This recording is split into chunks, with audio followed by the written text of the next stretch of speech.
दरअसल कब्र तोड़ना ही है तो औरंगजेब क्या, अकबर का, हुमायूं का, शेर शाह सूरी का, मोहम्मद बिन तुगलक का, खिलजी का, जिस जो जो राज करके गया है उस सब का नामो निशान मिटा दो। एनसीईआरटी के बुक से उस पन्ने को हटा दो, कब्र ही क्यों सब कुछ हटा दो। हटाना ही है तो औरंगजेब के बारे में पढ़ना ही क्यों, क्या करेंगे पढ़कर। बाबरी मस्जिद तोड़ा गया था, समझ में आ रहा था कि भाई वहां जन्म स्थान था और वहां वो राम मंदिर बनने में दिक्कत हो रही थी, समझ में आया। चलिए आपने वहां औरंगजेब के कब्र से आपको कौन सा दाना पानी न मिल रहा है, खाना दो रोटी न मिल रहा है क्या, क्या आपको पानी पीने को नहीं मिल रहा है क्या, कपड़ा पहनने को नहीं मिल रहा है क्या। औरंगजेब एक इतिहास है आपका, इतिहास को मिटा दीजिएगा। आपको याद कैसे रहेगा कि औरंगजेब ने ये किया था वो किया था। एक वो आया है गायक, गायक है वो बोल रहा है कि औरंगजेब ने अपने पिता को मरवा दिया, अपने भाई को मरवा दिया। तो हम आपको एग्जाम्पल देते हैं, यदि आपको पता नहीं होगा तो सुन लीजिए। अजात शत्रु ने अपने पिता बिंबिसार को मरा दिया, उदयन ने अपने पिता और क्या बोलते हैं अजात शत्रु को मरवा दिया। तो यहाँ आप क्या कहना चाहेंगे, कुछ कहना है इनके लिए। राजाओं के लिए सिर्फ मुसलमान ही अपने भाई को मरवा रहा था, हिंदू भी तो अपने भाई को मरवा रहे थे, ये ना बताइए। तो यहाँ कुछ नहीं कहिएगा। और औरंगजेब क्यों इतना पॉलिटिक्स, मतलब इतना एकदम हिंसा कहाँ हुआ पहले समझिए ना।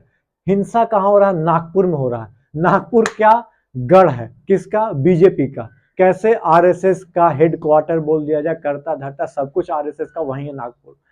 नितिन गडकरी जी कहाँ से आते हैं, नागपुर से। देवेंद्र फडणवीस साहब सीएम कहाँ से आते हैं, वहीं से। बताइए, उसके बाद भी नागपुर जल रहा है, यह हास्यास्पद नहीं है तो क्या है, ना बताइए। हम घर के चारों तरफ एकदम पावरफुल आदमी को बैठा के रखे हैं और घर पे अटैक हो जा रहा है उसके बावजूद, तो इसके लिए कौन जिम्मेदार होगा, सीएम। बिल्कुल सीएम जिम्मेदार होना चाहिए, बिल्कुल वहां के होम मिनिस्टर जिम्मेदार होना चाहिए। उन लोग कितनों को अरेस्ट किए, सिर्फ क्या मुसलमानों को ही अरेस्ट किया जा रहा है, क्या बीएचपी और बजरंग दल आरएसएस के लोग वहां पे नहीं थे। तो एक तरफा क्यों, आपको करना है दोनों पे कीजिए। अफवाह फैलाई किसने, अफवाह फैलाया तो भाई गलत अफवाह फैलाया गया, उसके जिम्मेदार कौन है। आपका सत्ता है केंद्र में, आपका सत्ता है महाराष्ट्र में, आप जब चाहो तो कब्र खुदवा दो, खुदवा दो। तो इतना माहौल बनाकर अलग एक क्या बोलते हैं महाराष्ट्र को अलग तरीके से दिखाने की जरूरत क्या है। एक नया प्रयोगशाला क्यों बना रहे हो महाराष्ट्र को, हिंदू मुसलमान बनाकर पूरा सीट बटोरने की कोशिश की जा रही, क्योंकि उनको लोकसभा में बहुत बड़ा झटका लगा था महाराष्ट्र से। हालांकि विधानसभा तो आप एक तरफा जीत गए, पता नहीं कैसे जीते, लेकिन जीत गए, उसके लिए तो बात अलग है। तो नया प्रयोगशाला बनाया जा रहा है, हिंदू मुसलमान का खेल खेला जा रहा है। औरंगजेब से दिक्कत है, औरंगजेब से दिक्कत हो कोई बात नहीं, जिंदा रहता समझ में आता भाई, मरे हुए कितना साल हो गया, 1707 में मर गया। एक तो कह रहा था एक जगह कि भाई साहू जी जब बाहर निकले तो गए थे औरंगजेब के पास भी, औरंगजेब के कब्र पर, साहू जी ना, शायद साहू जी या संभाजी, साहू जी या संभाजी, संभाजी नहीं कोई थे, मतलब पोता थे शायद, नाम गलत ले रहा होगा तो प्लीज माफ कीजिएगा, उनके अथी पे कब्र पे गए थे। बताइए। अच्छा चलिए कब्र पे जाइए नहीं जाए समझ में आता है, लेकिन अरे यार एक से कितना हम लोग को फायदा हो जाएगा, और लोग मरेंगे उसका जिम्मेदारी कौन लेगा।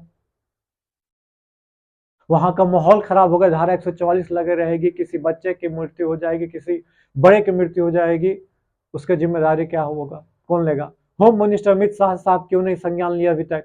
मणिपुर जल रहा है, उसको कोई शांत नहीं कराया जा रहा है, एक और जगह जलाने की कोशिश की जा रही है। इन्हें देखिए, महाराष्ट्र को जलाने की कोशिश की जा रही है। यही तो दिक्कत है हमारे यहाँ, और हम लोग गौर ग्रोक ग्रोक ने जवाब दे दिया कि भाई साहब कैसे ये हिंसा फैली थी। ये औरंगजेब वाला मुद्दा बीच में छावा मूवी रिलीज हुआ, बहुत अच्छा चला, बहुत एकदम रेल के पैसा कमाया, ठीक है। औरंगजेब ने बहुत सारा कांड हिंदू के खिलाफ किया, बहुत अच्छा। उसको हिस्ट्री बुक से हटा दीजिए, काहे ला पढ़ना उसको। एक एक एक इसी पे एक बड़े शायर का एक शायरी है, नए लाशें बिछाने के लिए पुराने मुर्दे उखाड़े जा रहे हैं। सही कहा, नई लाशें तो बिछ जाएगी, माहौल कितना खराब हो जाएगा। और इसको कुछ लोग कहेंगे कि भाई तुम औरंगजेब के सपोर्ट में काहे वीडियो बना रहे हो। हमारे फूफा और मौसा था कि हम औरंगजेब के सपोर्ट में बनाएंगे वीडियो। हम आज की हकीकत की बात कर रहे हैं। महंगाई कुछ नहीं, बेरोजगारी कुछ नहीं, पलायन कुछ नहीं, कोई मतलब नहीं, लेकिन औरंगजेब की बात करेंगे। गोदी मीडिया के पास कोई मुद्दा बचे तब ना औरंगजेब की बात करना जरूरी है। कैसे चलेगा 5 दिन टीआरपी, हिंदू लोग एकदम देखेंगे मजा से।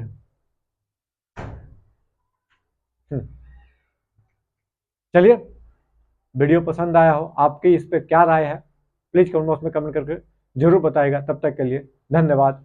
जय हिंद, जय भारत दोस्तों।